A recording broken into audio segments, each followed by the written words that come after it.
Dans 5 minutes, on joue à Fantasy Realms.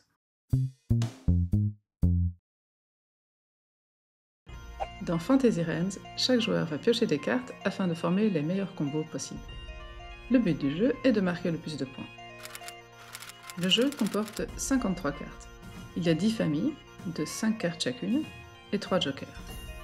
Chaque carte contient 4 infos, son nom, sa famille, sa force de base qui va de 0 à 40, et ses bonus ou malus. Il n'y a pas de mise en place à faire. Je vais commencer par les règles à 2 joueurs. On désigne le premier joueur qui va piocher 2 cartes. Il les consulte, puis place l'une des deux dans la défausse. À son tour, le deuxième joueur a 2 options. Prendre une carte visible de la défausse ou piocher 2 cartes de la pioche et défausser l'une des deux. Le premier joueur a donc maintenant lui aussi 2 options. Prendre depuis la défausse ou depuis la pioche. On continue à tour de rôle jusqu'à ce que chaque joueur ait 7 cartes en main. À partir de maintenant, chaque joueur pioche toujours une seule carte, soit de la défausse, soit de la pioche, puis défausse une carte de sa main au choix. Voici maintenant les règles de 3 à 6 joueurs. Après avoir désigné le premier joueur, on distribue directement 7 cartes à chacun. Ensuite, la partie se déroule comme à 2 joueurs. Chaque joueur pioche toujours une seule carte, soit de la défausse, soit de la pioche, puis défausse une carte de sa main au choix. Quelques précisions et cas particuliers. Un bonus avec s'applique toujours une seule fois. Dans cet exemple, on reçoit 25 points, même si on devait posséder plus d'un sorcier. Le livre des mutations permet de changer la famille d'une carte. Le nom de la carte, lui, ne change pas.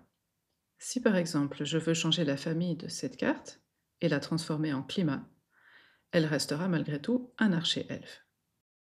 Voyons maintenant les 3 jokers. Mirage et Métamorphe font la même chose mais concernent des familles de cartes différentes.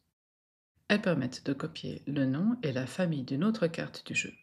Par exemple, avec en main la forge, on pourrait changer le métamorphe en artefact ou en arme pour obtenir 9 points. La force de base reste toujours 0. On peut aussi choisir de ne pas utiliser le pouvoir d'un joker.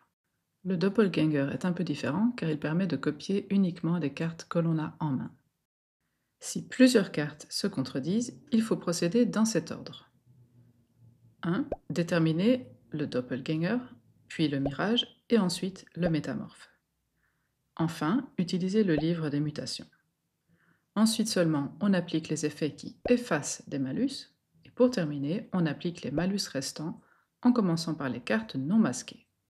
Voyons un exemple, avec les cartes caverne, blizzard, inondation et feu de forêt en main. Ici, il n'y a pas de joker ni de livre des mutations. On commence donc par effacer les malus. La caverne efface le malus des climats. On a ici un climat, le blizzard, dont le malus masque normalement les vagues. Le malus du blizzard étant désactivé, l'inondation ne sera donc pas masquée. L'inondation, elle, masquera donc bien la caverne, qui est un terrain, et le feu de forêt, qui est une flamme. Ensuite, on applique les malus restants en commençant par les cartes non masquées.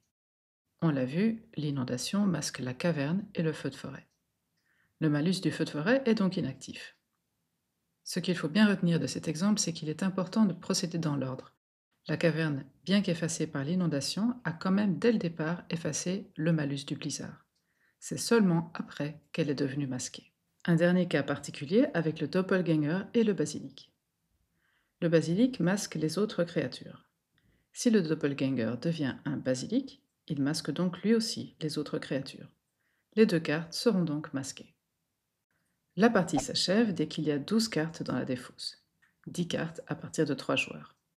On fait alors le total des scores et celui qui a le plus de points gagne la partie. En cas d'égalité, chacun additionne la force de base de toutes ces cartes et le plus fort gagne. Pour calculer les scores, le plus simple est d'utiliser l'appli qui permet de scanner les cartes. La variante Chaos Realms permet de jouer jusqu'à 7 joueurs. Chacun reçoit 7 cartes. On définit ensuite une limite de temps, par exemple 5 minutes. On lance le chrono et tout le monde peut échanger les cartes au ratio d'une pour une. Attention, ici le nécromancien change son bonus. En fin de partie, il permet de piocher 3 cartes du paquet et d'en ajouter une à sa main. À la fin du temps imparti, chacun calcule son score et le meilleur gagne.